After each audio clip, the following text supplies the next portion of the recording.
ये इस वक्त मनाजर आप लोग देख सकते हैं। अरेस्ट किया जा रहा है फ़लस्तीन से निकलने वालों को और इस वक्त उनको अरेस्ट किया जा रहा है। और ये मनाजर हैं इस वक्त प्रेस क्लब के सामने जो फ़लस्तीन के आदमी से इंटर मुश्ताक के थ्रू औरतें और बच्चे निकाले गए थे उनको अरेस्ट किया जा रहा है और उनको प्रिजनर वैन के अंदर डाला जा रहा है। और सेंट्रल मुश्ताक और इस वक्त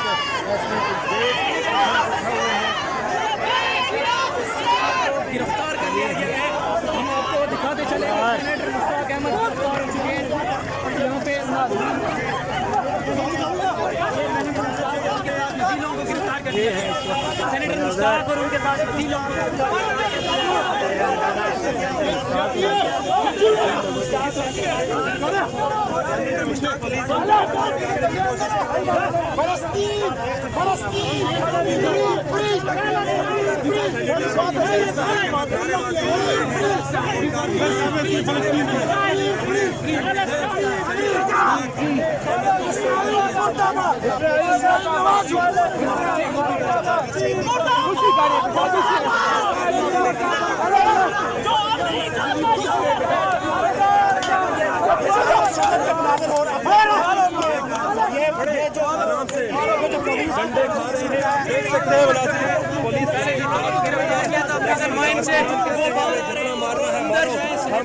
को नहीं जाने चोर पुलिस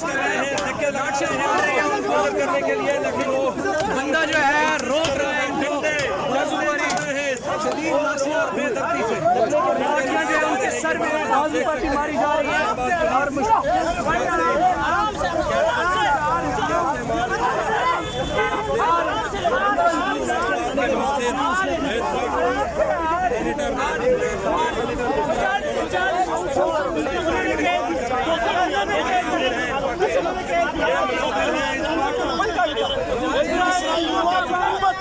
इसराइल नवाज हुकूमत मुर्दाबाद मुर्दाबाद